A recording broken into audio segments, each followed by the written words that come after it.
जी एक से तो खोड़ सारी ॻाल्हियूं थी रहियूं आहिनि, आवाज़ूं बि शामिल थी रहियूं आहिनि, हिते बि आवाज़ुनि जो इंशाल्लाह नंबर अचण वारो आहे।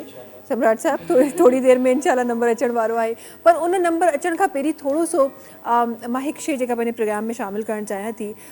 शाकिर साहब, त असां जॾहिं असां आर्ट जी ॻाल्हि कंदा आहियूं त एक्टिंग, होस्टिंग, सिंगिंग इन जे बारे में खोड़ कुझु चयो वियो, पर हिकु नॉन स्टॉप हिकु जुस्तजू, हिकु जद्दोजहद, हिकु जज़्बातियत वारो हिकिड़ो फेस अने आर्टिस्टनि जो नज़र आयो एंड विद टाइम असां उनखे एक्सेप्ट करणु स्टार्ट करे छॾियो।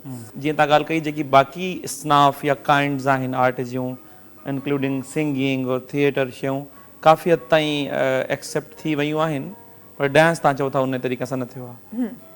ऐं तव्हांखे हैरत थींदी जो क्लासिकल जंहिंखे नायाब डांस चयो वेंदो आहे, there are 8 kinds in classical dance, 8 सिन्फ़ूं आहिनि जंहिंमें कथक आहे, ओडिसी आहे, मणिपुरी, तांडव, समा, भरतनाट्यम, ईअं।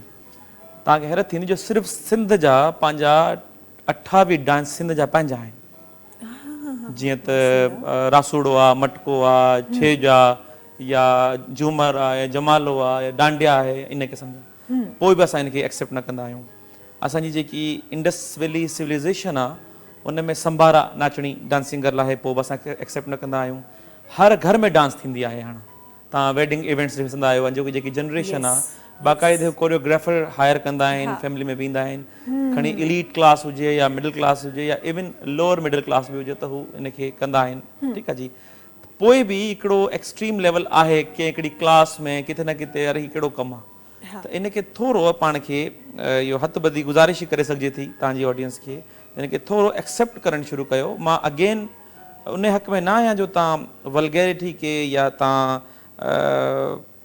उनखे नेगेटिव डांसिस खे तव्हां प्रमोट कयो या उनखे एक्सेप्ट कयो, बट जेको तव्हांजो कल्चर आहे, जेकी तव्हांजी हेरिटेज आहे, जेकी तव्हांजी सिविलाइज़ेशन आहे, उनखे एटलीस्ट तव्हां सपोर्ट कयो, वरना तव्हांजा आर्टिस्ट नाराज़ थींदा वेंदा, हलिया वेंदा।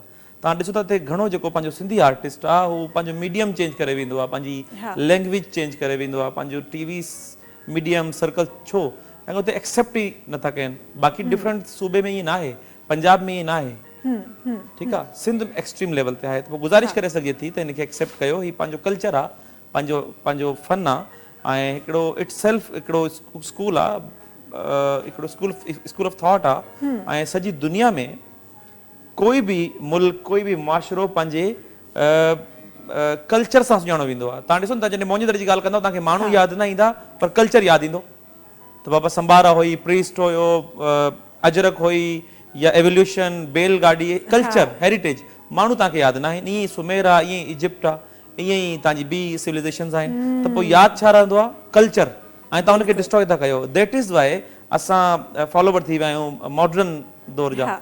दैट इज़ वाए असांजे ॿार घर में सिंधी न कंदा आहिनि, उर्दू न कंदा आहिनि। दैट्स वाए असां में उहा तहज़ीब तमदन न रहियो आहे, छाकाणि असां पंहिंजो कल्चर छॾे विया आहियूं। सो प्लीज़ पंहिंजे कल्चर खे प्रिज़र्व बि कयो ऐं पंहिंजे ॿारनि खे हुनजी सिख्या बि ॾियो।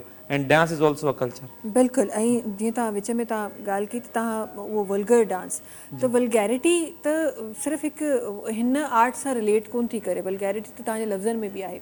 अगरि तव्हांखे कंट्रोल करणी आहे त पोइ कंट्रोल उते बि 100% हुजणु खपे, उनखां पोइ ही कंहिं आर्ट ते का ॻाल्हि थियणु खपे।